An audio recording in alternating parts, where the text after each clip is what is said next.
Welcome to The Journey, a place where all walks of life intersect and lead to the kingdom. I am one of your hosts. You can call me Lady O for short. Okay, Lady O. Hey. Hey! I'm Danielle. What's up, T? I'm Precious. What's up? I'm Amber. Hey, girl. Hey. I'm Michelle. Hey, Michelle. And I'm Salisa. Salisa. Look, today we have an amazing topic for you, and I can't wait for you to come on this journey with us as we talk about the psychology of selling yourself short. Okay. Hold up now. Fix yourself. Yes. Precious, it sounds like you got something to say already. You know, that's just, I'm going to give me a moment. Give you a moment. I'm marinating. You marinating. Because it's one of those statements that kind of sounds like hard, but I ain't selling myself short. I don't sell myself short. But the psychologicalness of it. But, right, because you think that way, but in all actuality, sometimes you do. Have you checked yourself lately? Have you really broken it down and really understand, like, are you selling yourself short? God has so much for me. I feel like sometimes I'm selling myself short because I'm like, I don't deserve that. I feel like I'm selling myself short, right? Mm-hmm. I'm a king's kid. Yeah, I'm a king's kid. But I'm crying every time something happens, every 2 seconds, or I feel like I'm down and out, Lord. But you're a king's kid, right? And he has all this is his, and all these benefits is his, and am I selling myself short? Okay, wait. I mean, because how we got on this conversation and we was like, we have to talk about it, is all of us are business owners and some of us have multiple businesses. And we were getting together and we were on Amber because what you be saying, Michelle? Set the price to live your life. The price Yes, is the price. and the price is the price. And as business owners, a lot of the times, and this doesn't just go for business, but even when it comes to our spirituality, like Precious was saying, like, man, like, I'm a king's kid, but I'm living beneath my privileges. That's not just financial. That's like, Lord, you said I'm blessed and highly favored. So when that comes down to spiritual warfare, that also means I got victory. Right. But back to Amber, because she does nails. Hey, okay. But like, she won't set her prices to what she deserves. Like, she's a full-time nail tech. And tell the people the story. So oftentimes we sell ourselves short. we. Basically what we're saying. And you got to know that you deserve that. Like, whatever it is that you're doing, even in your spiritual walk, in your business, in the business side of things, whatever it is, you deserve that. Now, I'm not saying get cocky with it, but you got to believe in yourself. The same way that Jesus believes in you, you have to believe in yourself, whether it's in your business, whether it's your spiritual walk, like Precious has said. Like, you got to believe. If I'm a king's kid, I'm a king's kid. I believe that my abundant life is just what the word says. He came to give me life and give me that more abundantly. And so if I'm selling myself short, I ain't living my abundant life. If he's giving you the gift or the skills to work, to have a business, don't sell yourself short. That's basically what I don't feel worthy, though. I don't feel like my work is that good. Because that's what you said. I don't feel like, because I don't have the confidence in the brain. Like, everybody else tells me. I don't, like, you're telling me, but I'm a king's kid, but I'm ignoring what you're saying. She told me it was good. He told me it was good. They told me it was good, but, like, I don't feel that it's good. You don't see it. I don't see it, right? I'm selling myself short. Absolutely. But whose eyes are we supposed to be looking through? So Like, literally. whose eyes are we actually looking through? Because apparently Right. we're in self. That's where we're in ourself. I'm going to pull a Precious. But you guys don't know, this hand is going to come up a lot. A whole lot. She's in class. Always. We're always learning. Yes. Right? But if God, allows people to encourage or to pray or to inspire you, if he gives somebody a word and say, hey, listen, like, you're selling yourself short. You need to, let's say, going back to business, charge what you're worth. Like, I never question when Michelle is selling me her banana puddings for whatever she sells them to, I'm gonna support because Whatever I the know price it's good. is, I'll Worth. set the price, live your life, and let me get that product. Okay? Let me get that banana pudding. Okay. Why are we like that? I mean, why why do you feel like we're like that? Like oh yeah, God, it's something. This is the psychological part, Right. because we're like, we still do it though.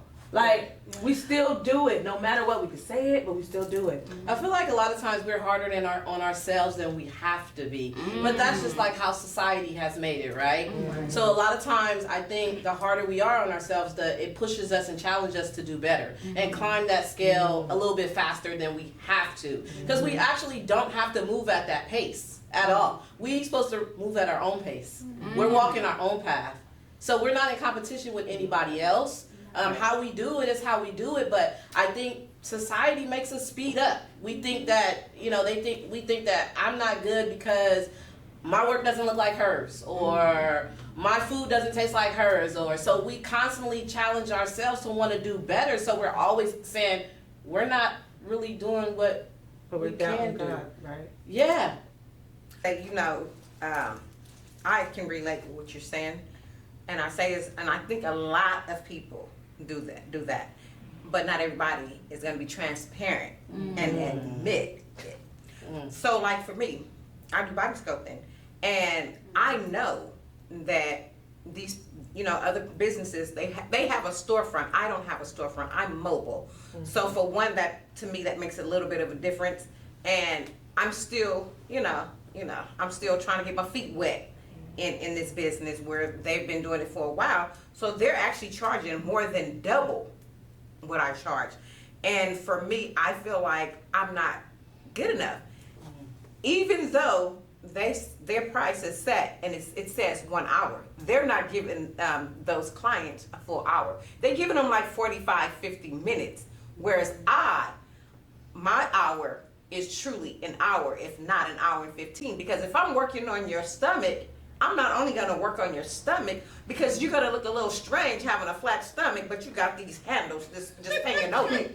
So for me, it goes all together. I'm gonna give the people what they want. And so for me, it's an individual walk. And the better I get, the more confident and comfortable I feel with doing what I do, then I will raise my prices.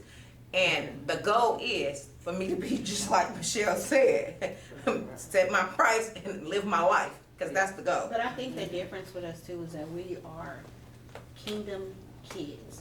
So we already bring something different to these industries. You know what I mean? Like, that's the thing. When I do nails, I'm not just doing nails. I'm praying before them appointments. I'm talking to them about the Lord. We listening to gospel music. Like, we're setting the tone and the atmosphere. There's times people come in and I'm in my school of ministry class, and we learning more about the word, and the dean, he's dropping jewels because he's teaching us. Like, you don't get that when you go to a business that is not a Christ-centered business.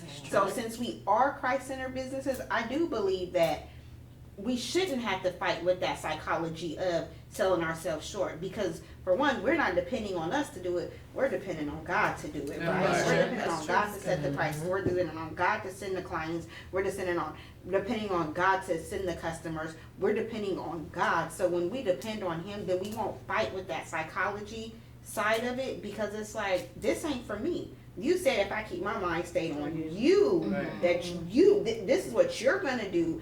You said wealth and riches are in my house. You said that I'll be the head and not the tail. So it's like that cancels out all of that, because that psychology, I think of it as doubt. Come on, That's preach good. it. Yes. We're setting ourselves short with doubt. Lisa just said it, plain and simple. Yeah. I'm not where some of them are at. Precious giving her example. Wait, but what if I'm feeling like, no, I'm not worthy? We're worthy. We're kingdom kids. Like, I'm God's daughter. What did First Lady always say? When He made me, He made a designer original. Like, I'm His daughter. No matter what, I'm His daughter. And He loves me. And He thought about me before the foundation of the earth was even laid. So then, like, then I would say we have to work on encouraging ourselves. Okay, David. I have to speak over myself when that happens. So now let's start practicing. Let's start practicing to encourage me. Okay, you are not. When you start to feel like that, because then people might not understand. Well, if that's the case, I don't feel like that. Start speaking that into your life. Start speaking that into existence. Like, oh, okay, I am enough. I might not be where they at, but I'm gonna get there. I might not be having, my prices ain't here like she said it's gonna go. Because I used to feel like, okay, I don't need to charge as much as they charge. They're doing too much. Or, it was a lot of like calculations going on. Like I'm not to that point. But I don't Michelle do this. said it. She said it. Michelle said we don't take advantage basically of where we're at. You gotta take, I don't care if somebody got multiple whatever our business is, like, oh, Lady O business, we know her stuff fly off the shelves. And I know she's like, I'm not where I wanna be. But she's enjoying where she's at. Right. These marketing business, she's enjoying where she's at. Yes, we want it to be, up here, and we want that $1 billion company, but enjoy Right. where we're billions. Why can't I? I want to own everything. You know the water that should be selling on when I want my hoses. So I'm saying that to say that it's still a enjoy the moment. Like the preacher said, the one Pastor Parker, when he said it, we don't take time to enjoy where we're at. Enjoy where you're at, because there's lessons where you're at, there's benefits where you're at, there's blessings where you're at, there's revelation where you're at, there's encouragement on the level that you're at. Because if you look at the level that you're at compared to where you used to be, you're gonna be like, Oh God, thank you, Lord. So enjoy the level that you at. Yeah. So then Right. go ahead. No. Go ahead. Because I'm observing, I'm listening, because I that's cute. told you, Right? no, because I told you all when we had this conversation before that I was going to ask friends who weren't necessarily in the church, like what their thought of selling themselves short was. And ironically, when I put the question out there, all of the women were the ones who said, yes, I have been known to sell myself short because I have the what if. What if I don't have it? Like you said, the Doubt. Right. But when I asked the men, oh, no, confident. You have to be confident. It's your self-esteem. You have to walk in it. So I think it's not just, right, it's not just a psychology like in the mindset of the kingdom. It's a psychology in the mindset of women. Like how are we selling ourselves short in the industry? That's good, dude. That's a good one. That's what I gathered from my bootleg research. But seriously, none of them said that they was seen or known to sell themselves short. But every woman I asked. But So roll Michelle tide, hit it that's too. different. Michelle said it's the way society has framed us and shaped Yes, us. it's a society. As a woman, Women, we battle about, it's a competition or a battle about I'm looking at her, oh Lord, her but I'm like, boobs sitting up. Is that the imposter syndrome? I guess I should. I'm not even I gotta adjust.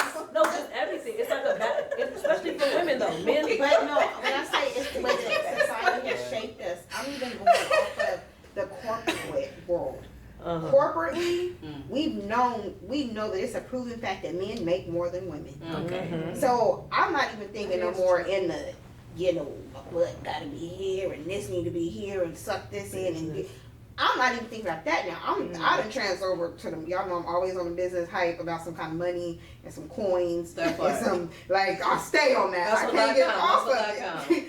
And so it's like even on the corporate side, of course there's doubt because society has framed us this way. And your position as the head chef, the director, the one over that department, the executive chef, and your position.